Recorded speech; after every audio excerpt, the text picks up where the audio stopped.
I am Willow, 34 years old, and 3 weeks ago, at my father's funeral, my brother announced he was selling our family home to pay off his gambling debts in front of 40 people.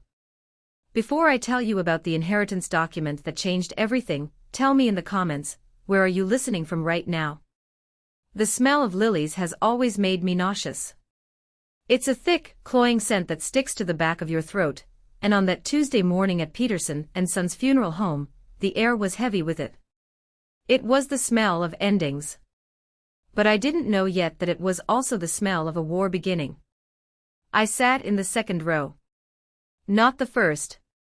The first row was reserved for the immediate family, which apparently, in my mother's eyes, consisted only of herself and my brother, Marcus. I was just the daughter who lived in Philadelphia, the CPA who paid her own bills, the one who visited on holidays but was never really there in the way they wanted. My father, Richard, lay in the mahogany casket at the front of the room. He looked peaceful, which was a stark contrast to the last few years of his life battling cancer.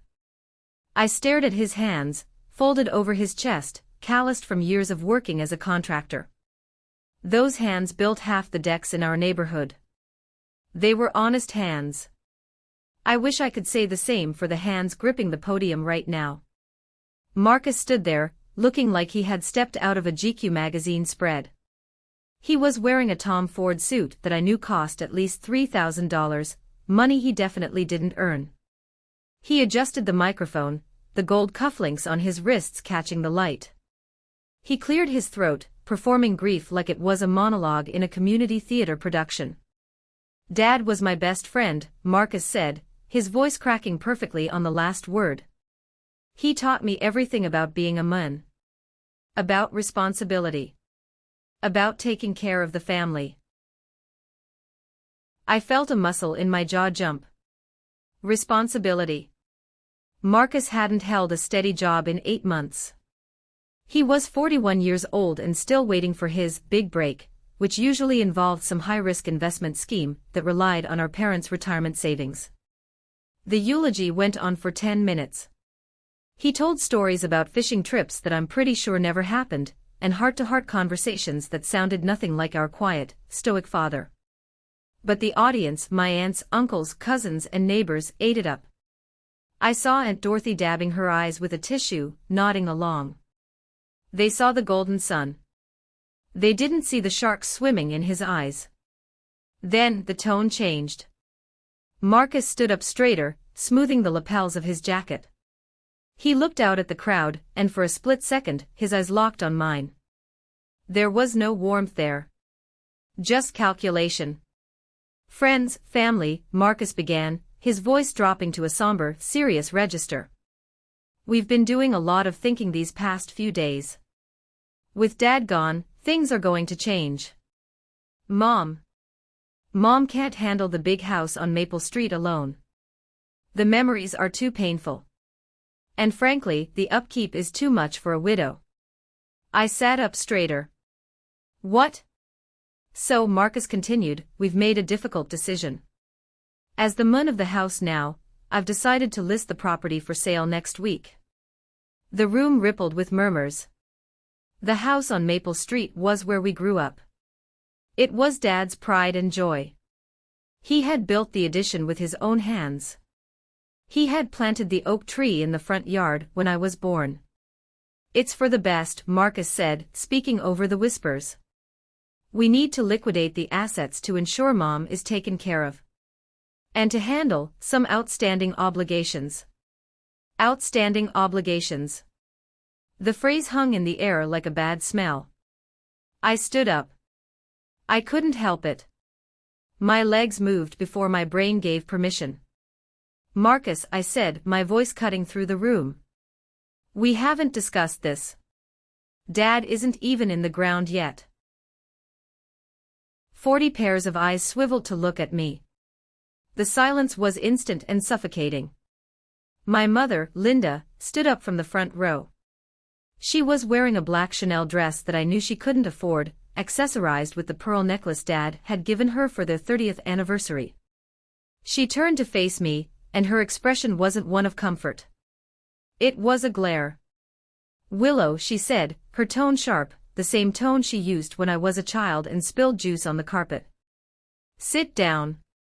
This isn't the place. You're selling the house? I asked, my voice trembling slightly. Mom, that house is Dad's legacy. You can't just sell it without talking to me. We have discussed it, Mom said, addressing the room rather than me, playing to the audience. Marcus and I agreed. It's what needs to be done. But I have a say in this, I pressed. I'm his daughter. Mom sighed, a dramatic, weary sound that made her look like the victim of a difficult child.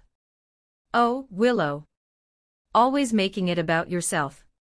She looked at the crowd, offering a sad, apologetic smile. You see. This is why we didn't burden her. Brianna, sorry, Willow, has her own life in the city. She's very independent. Very busy. I am not too busy for this family, I said, feeling the heat rise in my cheeks. I was here every weekend when Dad was sick. Marcus was the one who was missing. Marcus was handling business. Mom snapped. Then she softened her voice, delivering the blow that would stick with me for the rest of my life. Your father would understand, Willow. You have your career. You have your apartment. You don't need the house. Your sister can find another place, well, you can find your own way. Marcus needs the support right now. Sons are the pillars of the family. That's how it works. Sons are the pillars. I stood there, surrounded by relatives who wouldn't meet my eyes, feeling like I'd been slapped in the middle of a crowded room. Aunt Dorothy whispered loudly to Uncle Frank, she always was difficult. Poor Linda. Marcus looked at me from the podium, a small, victorious smirk playing on his lips. It's already in motion, sis. I've got a realtor coming by this afternoon. We're doing this for the family. Try to be supportive for once. I felt small. I felt invisible. I felt like the 18-year-old girl who was told she didn't matter, all over again. I wanted to scream. I wanted to flip the casket. But I didn't. I was a professional. I was a CPA. I dealt in facts and figures, not scenes.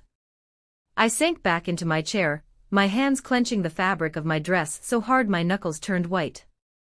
The service continued, but I didn't hear a word of it. All I could hear was the blood pounding in my ears, and the phrase outstanding obligations. Marcus didn't care about Mom's memories. Marcus didn't care about upkeep. Marcus needed money. Fast. As the service ended and people began to shuffle toward the exit, offering their condolences to Mom and Marcus while ignoring me, a man in a gray suit approached me. It was Gerald Whitmore. My father's estate attorney.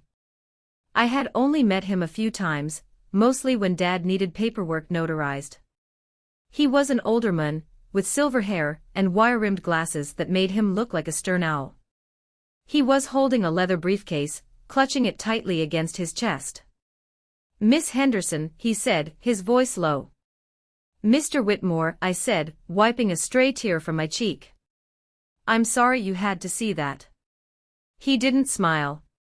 He looked over at Marcus, who was currently shaking hands with a man who looked suspiciously like a real estate developer.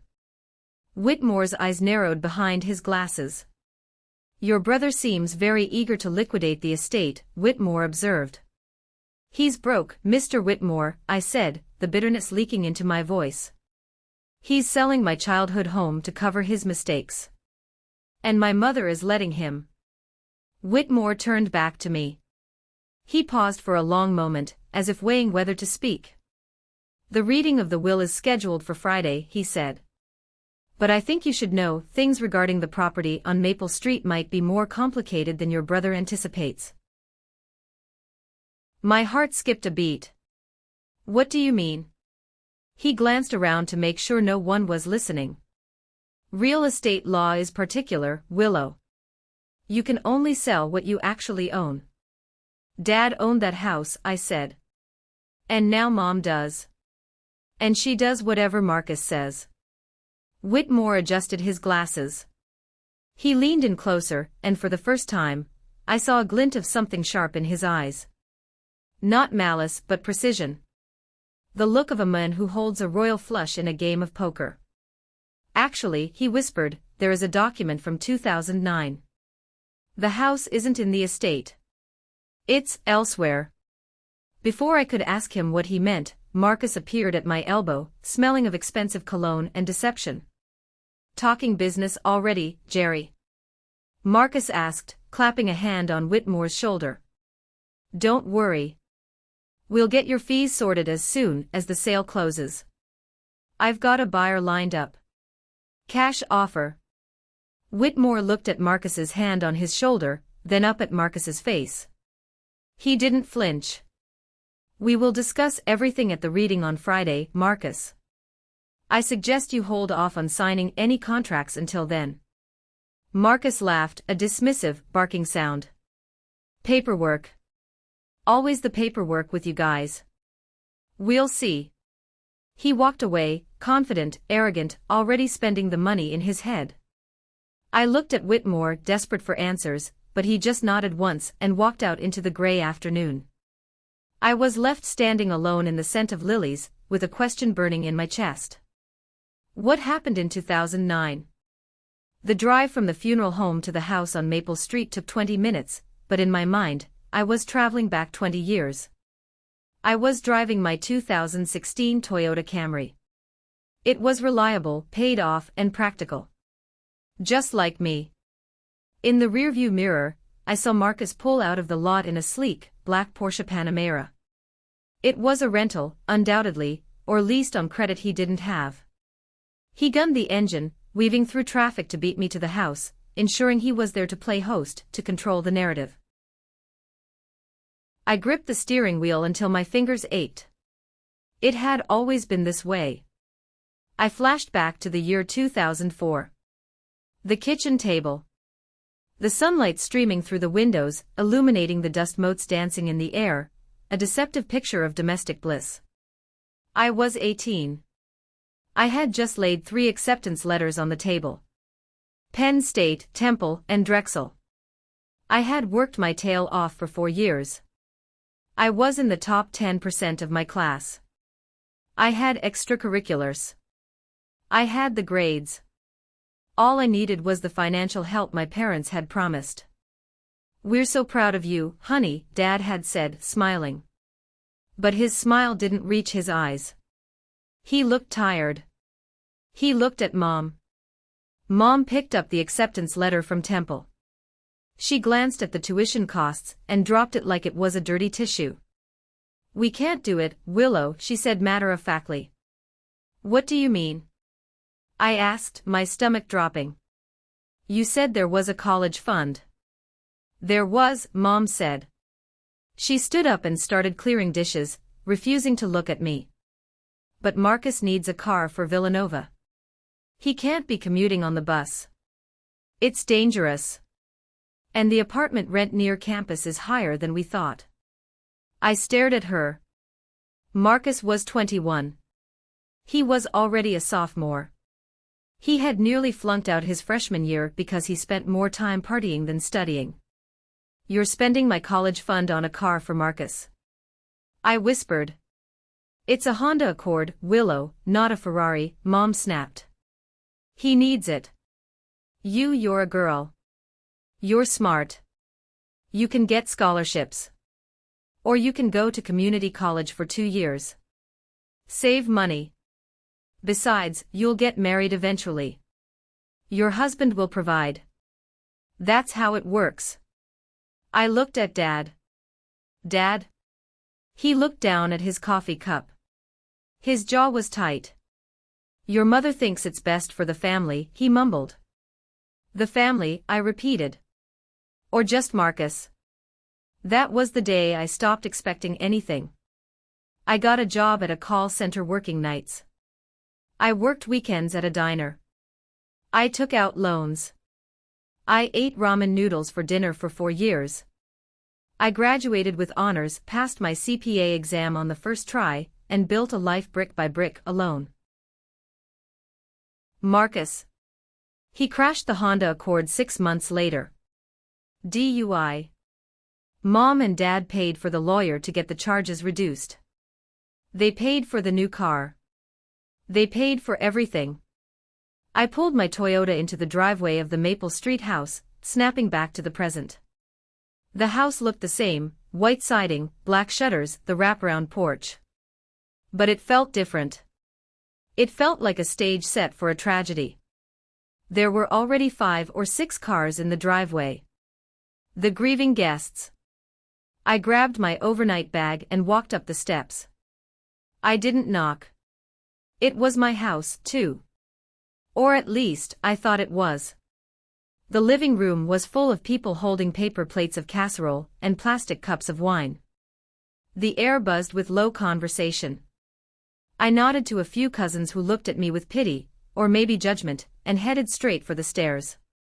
I needed a moment. I needed to breathe air that didn't smell like betrayal. I walked down the hallway to my old bedroom. I hadn't stayed here in 3 years, not since the last blowout fight with Mom about Marcus borrowing money from me and never paying it back. But I expected my room to be my room. I opened the door and froze. The walls were still the pale yellow I had painted them when I was 16. But everything else. Gone. My twin bed. Gone. My desk where I studied for the SATs. Gone. My bookshelves. Gone. In their place were stacks of boxes. Orange boxes. Hermes. Stacks of black boxes. Tom Ford. A pile of Louis Vuitton duffel bags sat in the corner like a shrine to consumerism. A rack of designer suits blocked the window. My childhood bedroom had been turned into a walk-in closet for Marcus. I felt a cold rage settle in my chest. It wasn't hot and fiery. It was icy. It was absolute. I walked over to the closet. My old closet. I opened it. Inside, shoved to the back, was a single cardboard box labeled Willow's Junk.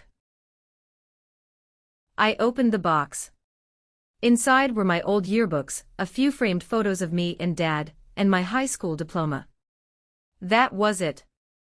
My entire childhood reduced to one box, shoved aside to make room for Marcus's Italian leather loafers. Like what you see.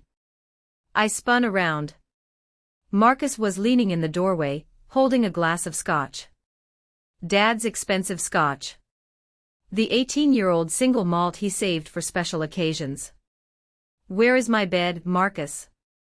I asked, my voice dangerously calm. "Storage," he shrugged.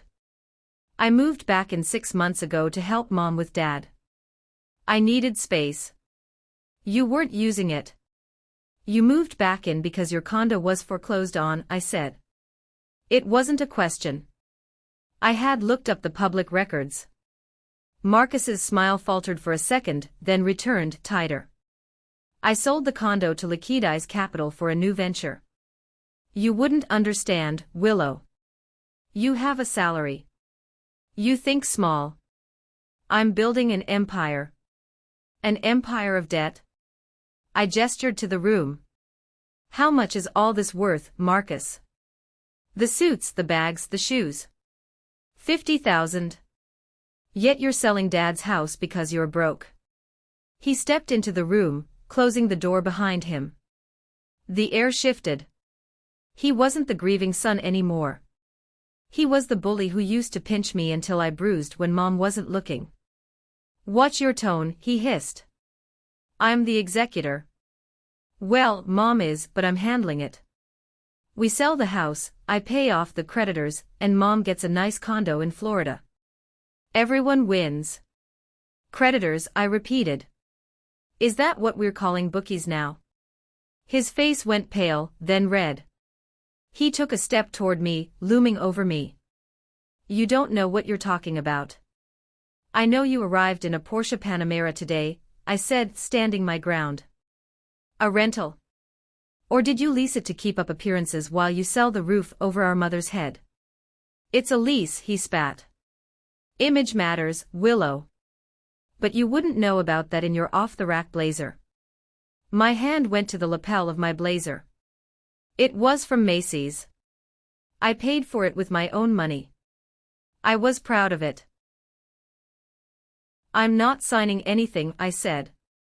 I'm not letting you sell this house. Marcus laughed. It was a cruel, hollow sound. You don't have a choice. Mom agrees with me. Dad left everything to Mom. And Mom does what I say. You're just a guest here, Willow. Remember? Daughters are guests. He took a sip of the scotch, staring me down. Suddenly, his phone buzzed in his pocket. He pulled it out.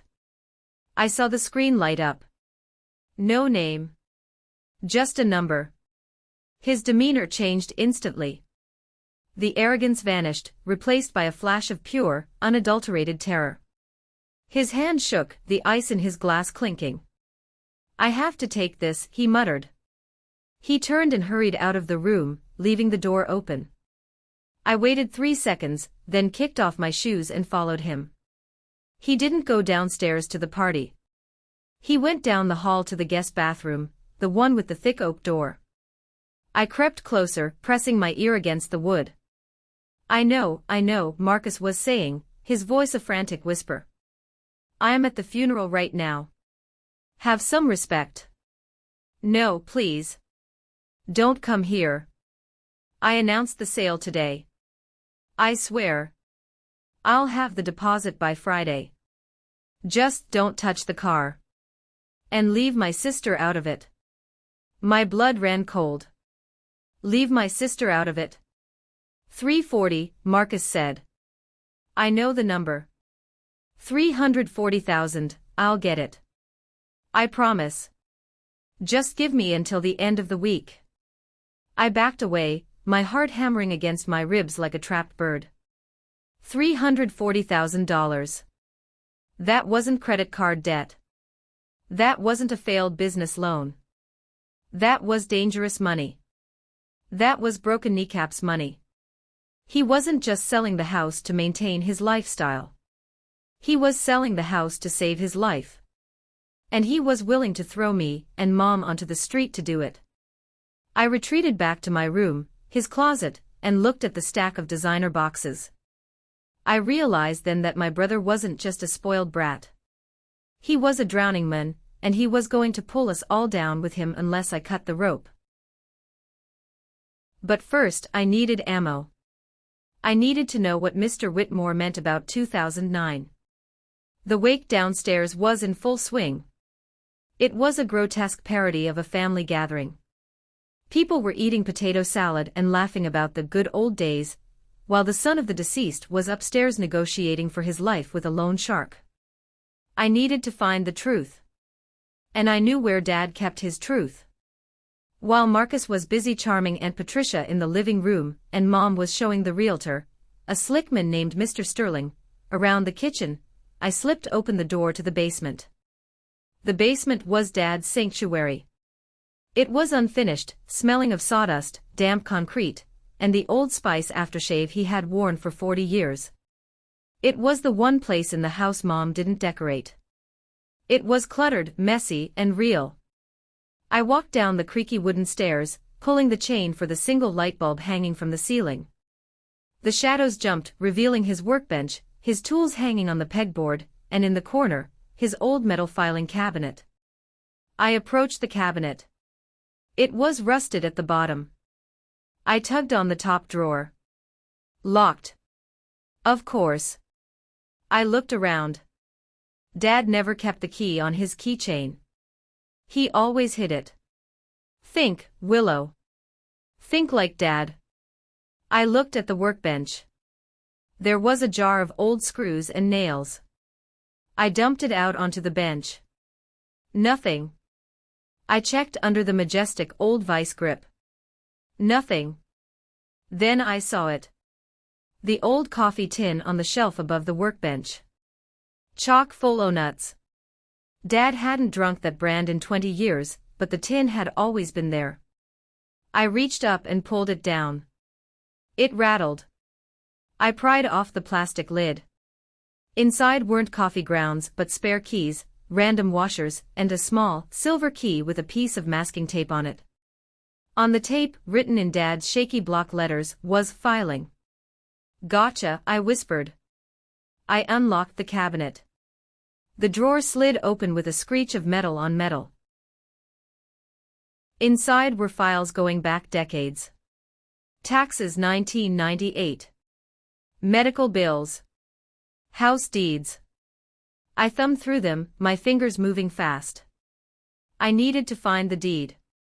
If Marcus was selling the house, the deed would be the first thing he looked for. The folder labeled property, Maple St. was empty. My heart sank. Marcus had already been down here. He had the deed. I started checking the other folders, desperate for anything. Insurance. Car titles. Then, way at the back, behind a thick folder labeled receipts, I saw a manila envelope that looked different. It wasn't labeled with Dad's usual Sharpie. It had a typed label. FFH LLC, 2009, confidential. I pulled it out. My hands were trembling. FFH. Farwell Family Holdings. Farwell was the name of the street Dad grew up on. I opened the envelope. Inside was a thick stack of legal documents. Operating Agreement Farwell Family Holdings, LLC, State of Pennsylvania. Date, November 14, 2009. I scanned the legalese. It was an entity formation document. Standard stuff. But then I turned to the page labeled Exhibit A, Capital Contribution. Asset transferred, real property located at 45 Maple Street. The house. Dad had transferred the house into this company 15 years ago. I flipped to the signature page. Member signature. I expected to see Dad's name. Or maybe Mom's. But there at the bottom of the page, in loopy, blue ink, was a signature I recognized instantly. It was younger, less practiced, but undeniably mine. Willow Henderson. I stared at it, my brain short-circuiting. I remembered this. Vaguely. I had been home for Thanksgiving break my senior year of college. Dad had asked me to come to his office to sign some administrative papers for his contracting business. He said he needed me to be a signatory in case anything happened to him, just for payroll. I had trusted him. I had signed without reading. I flipped back to the membership interest section. Sole member, Willow Henderson, 100% interest. Manager, Richard Henderson, until death or incapacitation. I gasped, the sound echoing in the empty basement. I owned the house. I didn't just have a claim to it. I didn't just have a share. I owned the company that owned the house. Dad didn't own it when he died. Mom didn't own it. I owned it. Dad had done this in 2009. That was the year Marcus got his second DUI. The year Marcus stole Mom's jewelry to pay off a poker debt. Dad had seen it coming. He knew Mom would never say no to Marcus. So he took the decision out of her hands. He hid the house inside a shell company, and gave the key to the one person he knew wouldn't sell it for a quick buck. Me.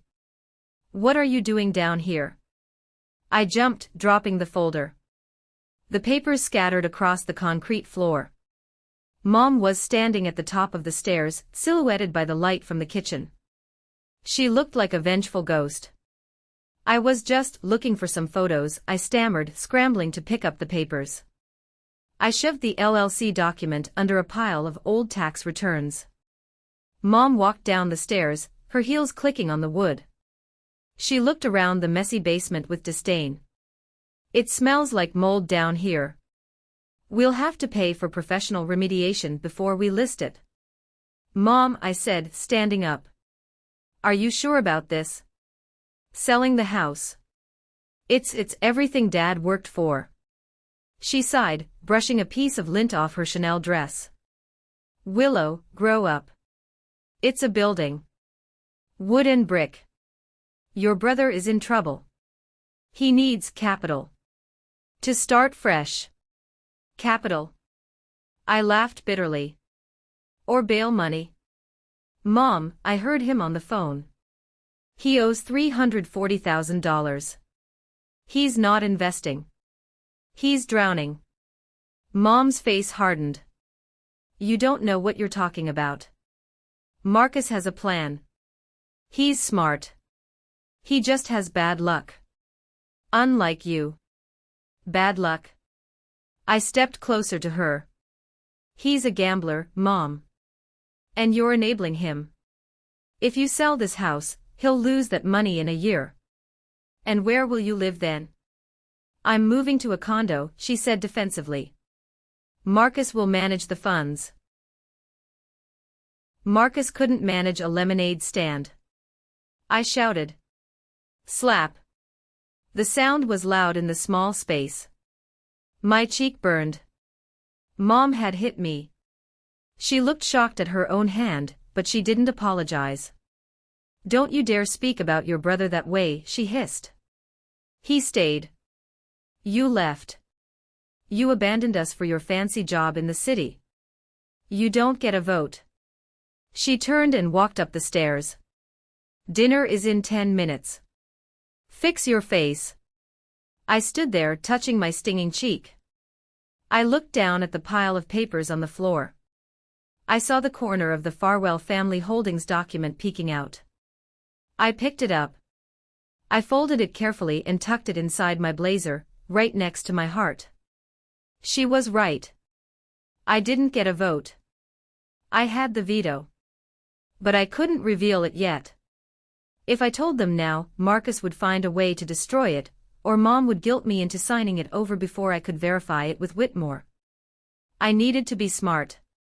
I needed to be the cold, calculating CPA they always accused me of being. I walked upstairs. The party was winding down. Mr. Sterling, the realtor, was shaking Marcus's hand by the door. I'll have the listing agreement ready by Friday, Sterling said. We can price it aggressively. The market is hot. Perfect, Marcus grinned, looking like the cat who ate the canary. I walked past them, my head held high. Leaving so soon, sis? Marcus called out. I have work to do, I said. I'll see you at the will reading on Friday. Don't be late, he smirked. And bring a pen. You'll have some papers to sign to waive your rights. Oh, I'll be there, I said. And I'll definitely bring a pen. I walked out to my Toyota, clutching the secret that would burn their world to the ground. 3 days passed. 3 days of silence from my family. No texts, no calls. They were freezing me out, a tactic they had perfected when I was a teenager. I spent those 3 days in my apartment in Philadelphia, staring at the LLC document. I called Whitmore's office and left a message. I found the Farwell papers. I know. His assistant called back within the hour. Mr. Whitmore will see you 30 minutes before the reading on Friday. Bring the original. Then came Thursday night. The summons. Mom texted, family dinner tonight. 7 p.m. Attendance mandatory. I knew what this was. This was the ambush. I drove back to the suburbs. When I walked into the dining room, it felt like walking into a courtroom where I was already guilty. Mom sat at the head of the table. Marcus sat to her right. Aunt Dorothy and Uncle Frank were there too, acting as the jury. The table was set with the good china, but there was no food. Just a stack of papers in the center of the table. Sit down, Willow, Mom said. I sat opposite Marcus. He was wearing a polo shirt, looking relaxed, confident. The fear I had seen in the bathroom was gone, hidden behind a mask of arrogance. We need to get some housekeeping out of the way before the reading tomorrow, Marcus said, sliding the papers toward me. I looked at the top document. Disclaimer of interest. What is this? I asked, feigning ignorance. It's a standard form, Marcus said smoothly. Since Dad left the house to Mom in the will, This just formalizes that you have no claim to it. It speeds up the title transfer so we can sell next week. Sterling has a cash buyer lined up. And if I don't sign? I asked. Aunt Dorothy chimed in. Oh, for heaven's sake, Willow. Don't be greedy. Your mother needs this. Why would you want to hold up your own mother's security? Security? I looked at Mom. Is that what we're calling paying off Marcus's loan shark? Marcus slammed his hand on the table. Enough. You think you're so superior with your little accounting job. You don't know anything about the real world. Investments have risks. I took a risk for this family. You gambled, I said calmly. There's a difference. Sign the paper, Willow, Mom said, her voice icy. If you don't, well, we have to protect the family reputation. What does that mean? Marcus leaned forward, a cruel smile playing on his lips. It means that if you try to fight this, we'll have to explain why Dad cut you out. We'll have to tell everyone about how you abandoned him. How you refused to loan us money for his treatments. That's a lie. I stood up. I offered to pay the hospital directly. You wanted me to write a check to you, Marcus. Semantics, Marcus waved his hand. The narrative is what matters. Do you want to be known as the ungrateful daughter who tried to evict her grieving mother? Because I'll make sure everyone in this town knows it. I'll ruin you, Willow. You won't be able to show your face in church or at the grocery store. I looked at Uncle Frank. He looked away. I looked at Aunt Dorothy. She glared at me. I looked at Mom. She was studying her fingernails. They were united. The golden son and his enablers. And I was the enemy. I looked at the pen lying on the document. It was a Mont Blanc. Dad's pen. I reached for it. The room held its breath. Marcus's eyes widened with anticipation. He thought he had won. He thought he had bullied me into submission, just like always. I picked up the pen. I hovered it over the signature line. Then, I capped it. No, I said. Excuse me. Marcus whispered. I said no. I'm not signing anything tonight. You selfish little, Aunt Dorothy started. I need 24 hours, I said, cutting her off. I want to read the will first. I want to hear what Dad actually said. If the house is really left to Mom, then fine. I'll sign. But not before. We don't have time. Marcus shouted, his face turning an ugly shade of purple. The buyer needs an answer by Saturday. Then Saturday is fine, I said. The reading is tomorrow morning. You can wait 12 hours. I grabbed my purse. I'm leaving. Thanks for the dinner. If you walk out that door, Mom said, her voice trembling with rage, don't bother coming back for Christmas. Or Thanksgiving. You are done in this family. I turned at the doorway. I looked at the woman who gave birth to me, who was ready to sacrifice me to save the son who was bleeding her dry. I guess I'll have to live with that, I said. I walked out to my car, my hands shaking so hard I dropped my keys. I had bought myself time. But tomorrow at 10 a.m., the war would officially begin. And I was terrified. Friday morning broke with a gray, relentless drizzle. It was fitting. I arrived at Gerald Whitmore's office in downtown Philadelphia at 9:30 a.m. His office smelled of old leather and pipe tobacco, a scent that instantly reminded me of Dad. Whitmore was waiting for me. He looked at the folder I placed on his desk, the one I had rescued from the basement. You found it, he said, a small smile touching his lips. Is it real? I asked, my voice barely a whisper. Is it valid? It is ironclad, Whitmore said. I drafted it myself. Your father came to me in 2008. He was terrified, Willow. Not of dying but of Marcus. He saw the gambling, the lying. He knew that if he left the house in his own name, your mother would eventually be coerced into selling it or taking out a second mortgage to bail Marcus out.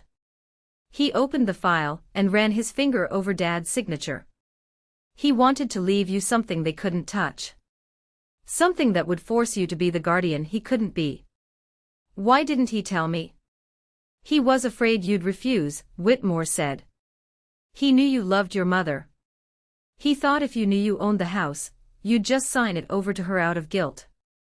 He wanted the law to bind your hands until he was gone. He handed me a tissue. I hadn't realized I was crying. Are you ready? He asked. No, I said. But let's do it. At 9:55 a.m., the family arrived. Marcus strolled in first, wearing another suit, navy blue this time. He looked like he was walking into a merger meeting. He ignored me completely. Mom followed, looking pale and fragile, clutching Aunt Dorothy's arm. Uncle Frank trailed behind. They all sat on one side of the long conference table. I sat alone on the other. Whitmore cleared his throat and opened the thick file in front of him. Thank you all for coming, he began formally. We are here to read the last will and testament of Richard Henderson. Let's skip the preamble, Jerry, Marcus said, checking his watch. Just read the part about the assets so we can sign the papers. Whitmore looked at Marcus over the rim of his glasses. The reading will proceed according to protocol, Mr. Henderson. He began to read. It was standard stuff. Dad's personal effects, his tools, his truck, all left to Mom. His small savings account, about $40,000, left to Mom. Marcus was tapping his foot impatiently. And the house? 45 Maple Street. Whitmore paused. He closed the folder containing the will. He reached under his desk and pulled out a second folder. The one I had brought. Regarding the real property located at 45 Maple Street, Whitmore said slowly. I must inform you that this property is not part of Mr. Henderson's personal estate. The room went dead silent. The only sound was the ticking of the grandfather clock in the corner. What? Mom asked, her voice trembling. What do you mean? We've lived there for 30 years.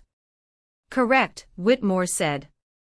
However, in November of 2009, Richard Henderson transferred the deed of the property into a limited liability company. A company? Marcus laughed nervously. Okay, fine. Dad had a business. So the company owns the house. And Mom inherits the company. Same difference. Just more paperwork. Not exactly, Whitmore said. He opened the file. The entity is called Farwell Family Holdings, LLC. I've never heard of it, Mom said. You wouldn't have, Whitmore said gently. Richard was very specific about confidentiality. Okay, cut to the chase, Marcus snapped. Who owns the damn LLC? Whitmore turned his gaze toward me. Slowly, deliberately. Everyone followed his eyes. The operating agreement designates a sole member, Whitmore said, his voice ringing with finality. That member is Willow Henderson. For 3 seconds, nobody moved. It was as if the air had been sucked out of the room. Then, the explosion. That's a lie. Marcus roared, jumping out of his chair. He slammed his hands on the table. That's impossible. She was 20 years old. She didn't have any money. Capital contribution was gifted by your father, Whitmore said calmly. Willow signed the papers. I witnessed them. It is filed with the state of Pennsylvania. It is legal. It is binding. You manipulated him. Mom screamed, turning on me. Her face was twisted into a mask of pure hatred. You sneaked around behind my back. You stole my house. I didn't know. I shouted back, standing up. I found out 3 days ago. Dad did this to protect the house from him. I pointed at Marcus. From me? Marcus scoffed, though his eyes were wild with panic. I'm his son. He knew, Marcus, I said, my voice shaking but loud. He knew about the gambling. He knew about the debts. He knew you'd sell the roof over Mom's head the second he was gone. And look. He was right. You tried to sell it before the funeral was even over. I am trying to save this family. Marcus yelled. I have investments. You have a death wish. I pulled out the piece of paper where I had written down the number I heard. $340,000, Marcus. That's what you owe. You weren't selling the house for Mom. You were selling it to save your own skin. The room gasped. Aunt Dorothy covered her mouth. Mom looked from me to Marcus, her eyes wide. Is that true? Uncle Frank asked, his voice low. Marcus. Is that true? Marcus looked around like a trapped animal. It's complicated. I can fix it. I just need the money from the house. It's not your house, Whitmore cut in, his voice sharp as a blade. It belongs to Willow. And legally, you have no right to list it, sell it, or leverage it. Marcus collapsed back into his chair. He looked defeated. Broken. Mom started to cry. Not the polite tears from the funeral, but ugly, heaving sobs. Richard, how could you?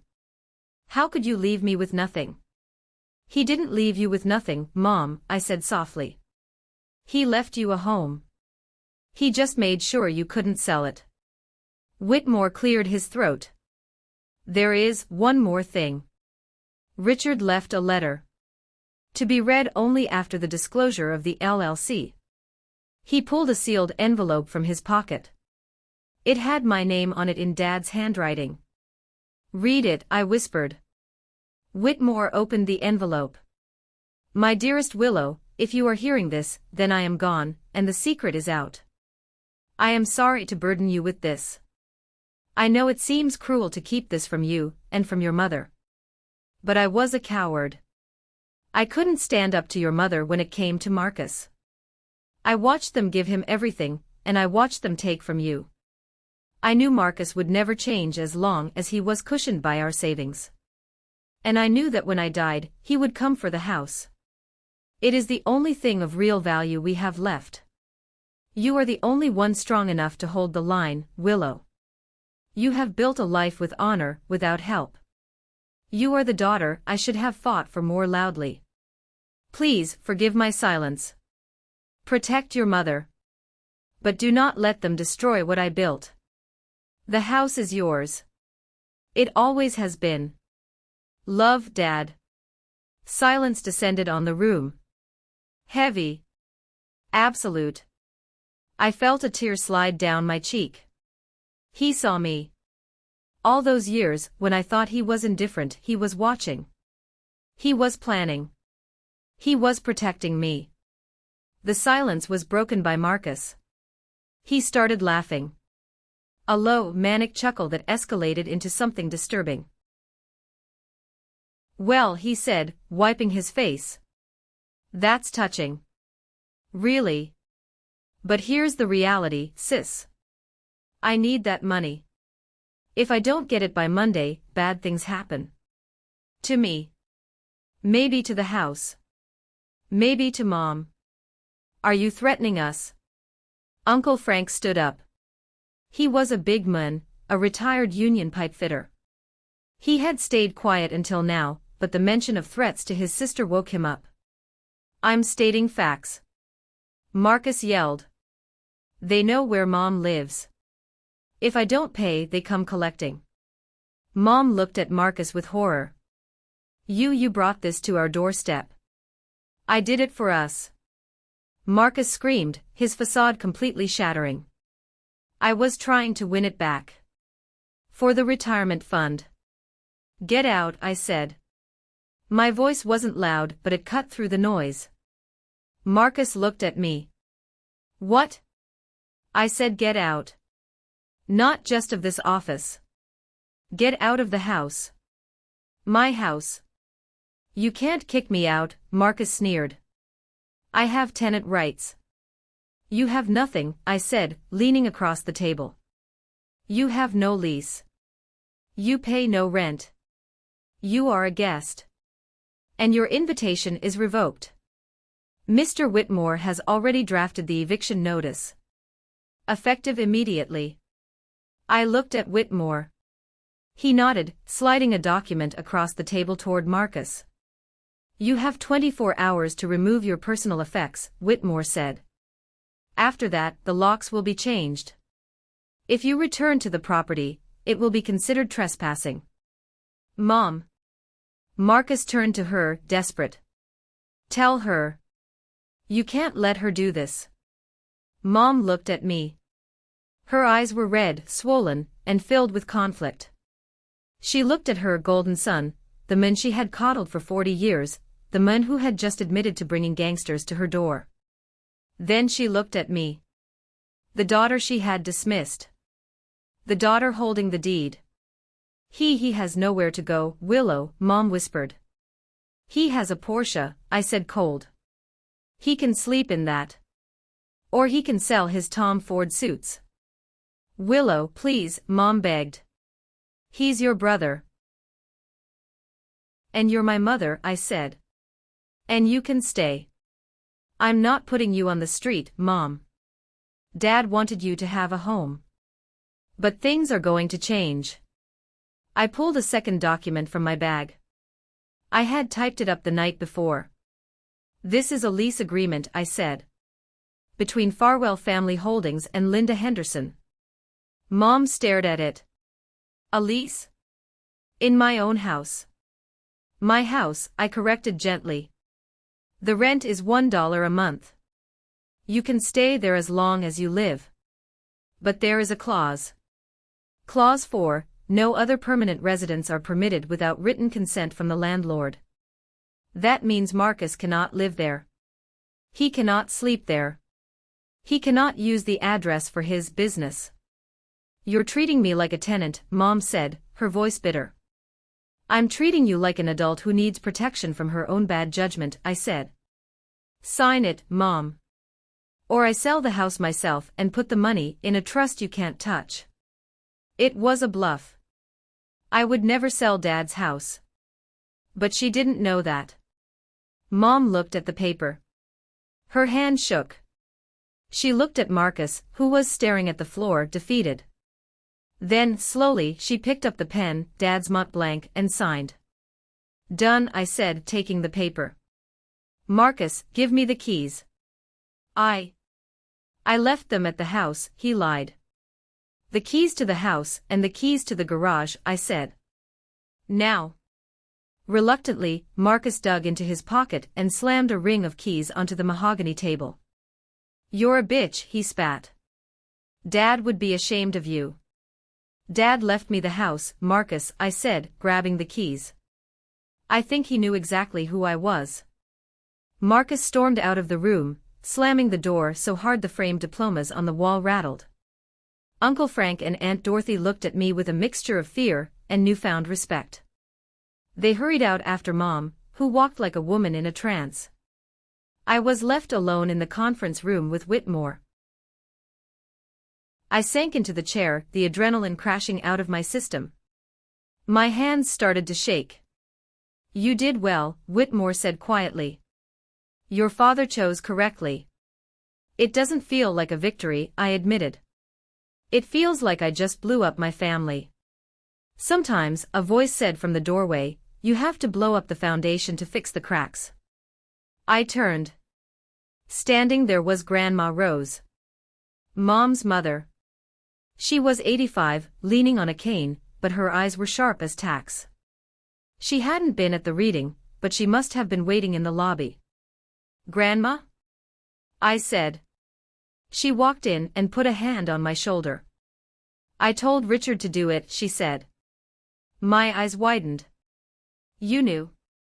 I knew, she nodded. I knew your mother was blind to Marcus's rot. I told Richard, if you want that girl to have a future, you have to bypass Linda.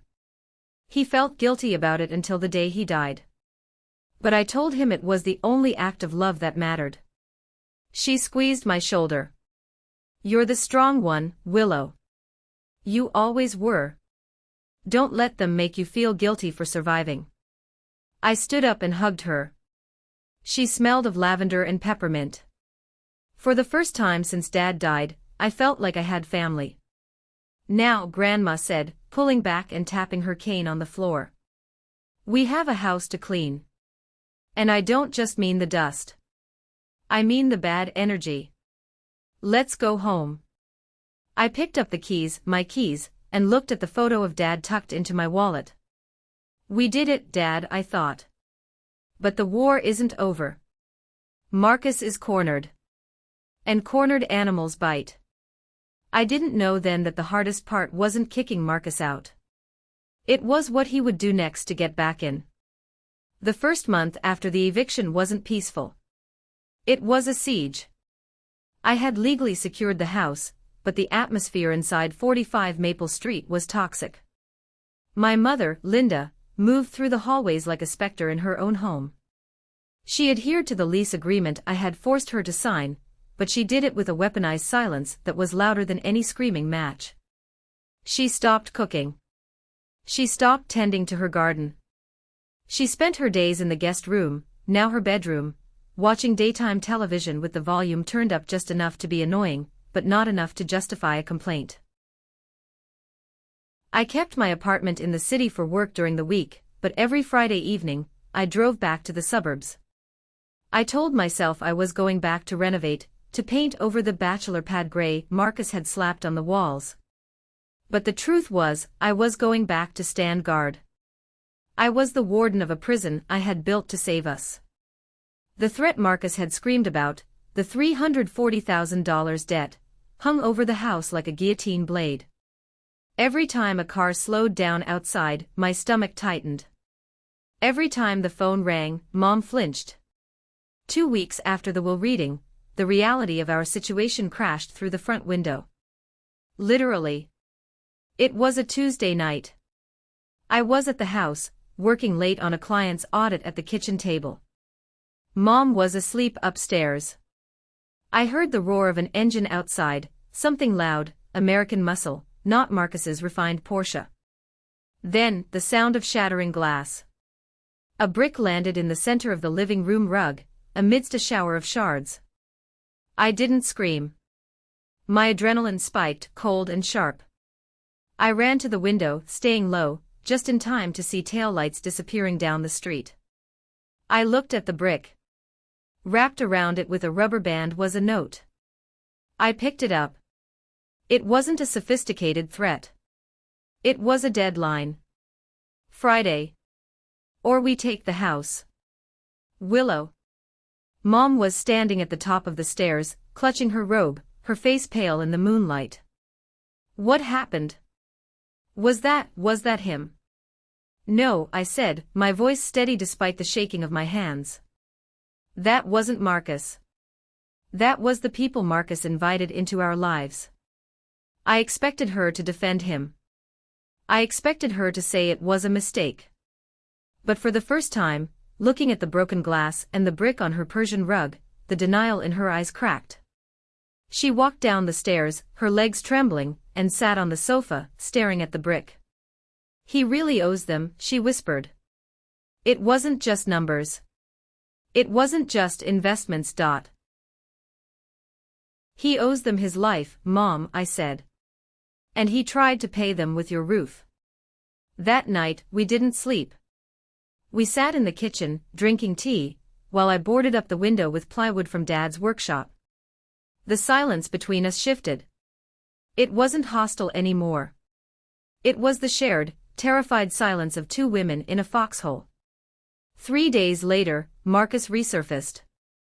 I found him sitting on the back porch steps when I came home from work.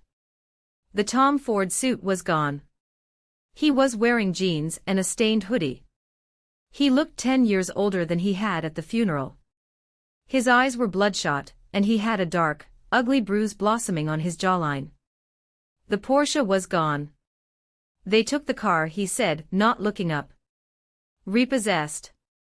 I couldn't make the lease payment. I stood over him, gripping my purse strap. What are you doing here, Marcus? You know the rules. You're trespassing. I have nowhere to go, Willow, he said, his voice cracking. I'm sleeping in a motel on Route 70. I sold my watch. I sold the golf clubs. It's not enough. They're going to kill me. The old Willow would have caved. The old Willow would have written a check, drained her 401k, done anything to stop her big brother from hurting. But I touched the pocket of my blazer, where Dad's letter had been. You are the only one strong enough to hold the line. I can't give you money, I said. And I won't let you live here. If you stay here, you bring them here. You saw the window. I saw it, he shuddered. I'm sorry. I swear to God, Willow, I thought I could win it back. The door opened behind me. Mom stepped out. She looked at her golden son, bruised, broken, smelling of fear and sweat. She looked at me. Mom, Marcus pleaded, reaching out a hand. Please. Just for a few nights. Mom looked at his hand. Then she looked at the plywood covering the living room window. She took a deep breath, and I saw her posture change. She straightened her spine, channeling a strength I hadn't seen in her since I was a child. No, Mom said. Marcus froze. What? No, she repeated, her voice shaking but firm. You cannot stay here. You sold us out, Marcus. You gambled with our lives. But I'm your son. And she is my daughter, Mom said, pointing at me. And she is the only reason I still have a home to say no in. If you want help, you ask your sister. She's the head of this family now. It was the transfer of power. Absolute and undeniable. I looked at Marcus. I won't give you money. But I will give you a lifeline. There is a rehab center in South Jersey. Dad's insurance policy, which I kept active, covers 90 days of inpatient treatment. It's a lockdown facility. No phones. No visitors. And most importantly, secure. The people you owe can't get to you in there. Rehab. Marcus scoffed, though it was weak. I don't need rehab. I need cash. You have an addiction, Marcus. To the thrill. To the status. To the lie that you're something you're not. You go to rehab, you get clean, you disappear for 3 months. That buys you time. It buys us safety. And the debt, he asked. The debt is yours, I said coldly. When you get out, you get a job. A real job. You pay it off dollar by dollar. But right now, your choice is simple, rehab or the street. And the street has sharks. Marcus looked at the ground. He looked at the house he had tried to sell. He looked at Mom, who had turned her back on him to weep silently into her hands. Okay, he whispered. Okay. Take me. I drove him there myself. I didn't lecture him. I didn't gloat. The drive was silent. When I dropped him off at the intake center, he looked small. Stripped of his suits and his car and his lies, he was just a frightened middle-aged man who had never learned how to be a grown-up. Willow, he said, just before the heavy security doors closed. Thank you. Don't thank me, I said. Do the work. When I got back to the house, it was late. I found Mom in the kitchen. She was cooking. Not a microwave meal, but actual food. Roast chicken. The smell filled the house, replacing the lingering scent of stale fear. She set a plate in front of me. It's dry, she said, her standard criticism of her own cooking. But it's hot. I sat down. Thanks, Mom. She sat across from me, fiddling with her napkin. I didn't know, she said quietly. About the debt. I knew he borrowed money. I knew he gambled a little. But I didn't know it was that. You didn't want to know, I said gently. It was easier to believe the fairy tale. My mother taught me that men carry the burden, she said, looking out the window into the dark yard. That a woman's job is to support the son, because the son carries the name. I thought I was doing the right thing. I thought if I gave him enough, he would finally become the man your father was. Marcus isn't Dad, I said. And I'm not a guest, Mom. She looked at me then. Really looked at me. She saw the dark circles under my eyes from working 2 jobs to put myself through college. She saw the blazer I bought with my own money. She saw the set of my jaw that mirrored her own mother's. No, she admitted. You're not. You're the landlord. It was a joke.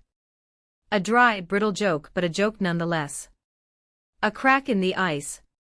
I found something else, I said. When I was cleaning out the safe to pay for Marcus's intake, I pulled a small, leather-bound notebook from my bag. It was Dad's pocket diary. He had carried it for years, jotting down measurements, job quotes, and lumber prices. I think you should read the entries marked with stars, I said, sliding it across the table. Mom opened the book. Her hands were trembling again. She read the entry from May 14, 2004, Willow got into Temple. No money to give her. Linda insists on the car for Marcus. Feels sick about it. She's tough, though. She'll make it. She's smarter than all of us. She turned the page. September 2012, Willow passed the CPA exam. Top 5%. Marcus asked for another $5,000 for rent. Gave it to him to keep peace. Willow never asks for a dime. I wish I could tell her how proud I am. November 2023, 3 weeks before he died. The house is safe. The LLC is active. Rose agreed to keep the secret. I can die knowing my girl is protected. I hope one day Linda forgives me. I hope one day she sees Willow the way I do. Mom read the words, tracing Dad's handwriting with her thumb. Tears fell onto the pages, blurring the ink of the lumber calculations. He wrote about you all the time, she whispered. I thought he didn't care. He was always so quiet. He cared, I said, my own throat tight.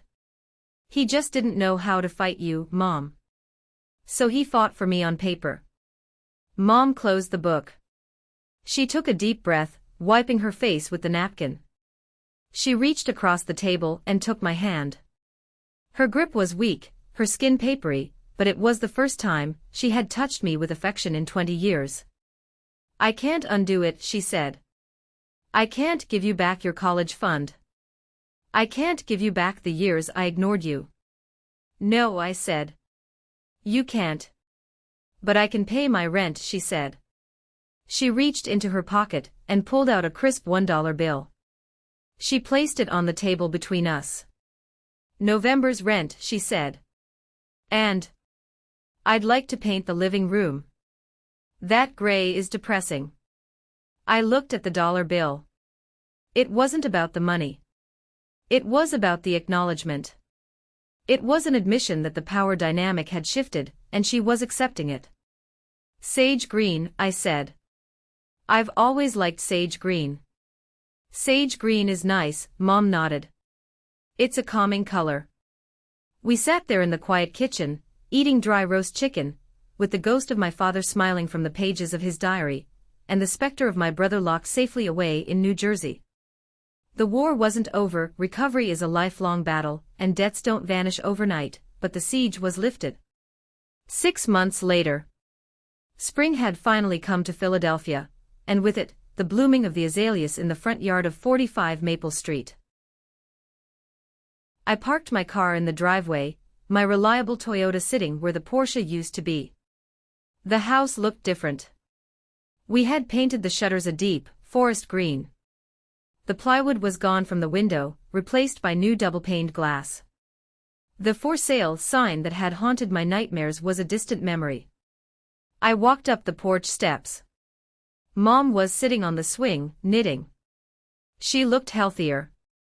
She had gained a little weight, and the perpetual pinch of anxiety between her brows had smoothed out. "You're early," she said, looking up. "Traffic was light," I said. "How is he?" "He called today," Mom said. She didn't flinch at the mention of him anymore. "He's working at the landscaping company the rehab center partnered with. Minimum wage. He says his back hurts." "Good," I said. "Manual labor is good for the soul. Dad always said so." Marcus had completed his 90 days. He didn't come home. I had made that clear: you don't come back until you can stand on your own 2 feet. He was living in a halfway house, working, and paying off his debt slowly. The sharks had backed off once they realized the easy money, the house, was out of reach, and that Marcus was effectively off the grid in the system. It was a long road, and I didn't know if he would stay on it. But for the first time, his safety wasn't being purchased with my future. "There's a letter for you," Mom said, pointing to the small table. "From Grandma." I picked it up. Grandma Rose had passed away peacefully in her sleep 2 weeks ago. We had just had the funeral, a stark contrast to Dad's. No drama. No secrets. Just stories about a woman who saw everything and said exactly what needed to be said. I sat on the porch railing and opened the envelope. Inside was a single index card, written in her shaky, spiderweb handwriting. "Willow, the house is just wood and stone. The legacy is the backbone. You found yours. Now, teach your mother how to find hers. She's a slow learner, but she tries. Keep the key safe. I told St. Peter to expect a contractor with a bad attitude, so your father is in good hands. Love, Rose." I smiled, blinking back tears. "What did she say?" Mom asked. "She said she's keeping Dad in line," I said. Mom chuckled. "A real, genuine sound. She always did like him better than me." I went inside to make tea. The kitchen was bright. The walls were sage green. My old bedroom, once Marcus's storage unit, was now my home office. I had reclaimed it. I had painted it a soft cream, bought a proper desk, and hung my diploma on the wall. I stood in the center of the room, holding my mug. I thought about the journey to get here. I thought about the girl who ate ramen noodles and worked nights. I thought about the woman who stood up in a funeral home and shook with fear while 40 people judged her. I thought about the signature on the LLC document. For so long, I had equated love with being chosen. I thought that because my parents chose Marcus, gave him the money, the attention, the praise, that it meant I was unlovable. I thought I was the backup plan. The invisible child. But I had it wrong. Dad didn't leave the house to me because he loved me less. He left it to me because he trusted me more. He knew that Marcus was a fire that would burn everything down. He knew that Mom was the wood that would feed that fire. But he saw me as the water. He saw me as the containment. He knew I was the only one capable of saving the family from itself. It wasn't a gift of favoritism. It was a burden of responsibility. And he knew I was the only one with shoulders broad enough to carry it. I walked back out to the porch. The sun was setting, casting long, golden shadows across the lawn. Dad's lawn. "Here," I said, handing Mom a cup of tea. Earl Grey. Her favorite. "Thank you," she said. She took a sip and looked at me. "You know, the neighbors asked about Marcus yesterday. Mrs. Gable. She asked why he wasn't living here anymore." "What did you tell her?" I asked, bracing myself. In the past, Mom would have lied. She would have said he was away on business or traveling. Mom blew on her tea. "I told her he's in recovery," she said. "I told her he made some mistakes, and he's working hard to fix them. And I told her that my daughter, the CPA, is managing the estate because she's the only one with a head for business. My chest tightened. It wasn't a parade. It wasn't a trophy. But it was the truth. And coming from Linda Henderson, the truth was a miracle. I'm proud of you, Willow, Mom said, staring into her cup. I don't say it enough. I probably never said it. But you saved us. You saved him, too, even if he hates you for it right now. He doesn't hate me, I said. He respects me. That's better. I sat down next to her on the swing. We didn't hug. We weren't that kind of family yet. But we sat close enough that our arms brushed against each other.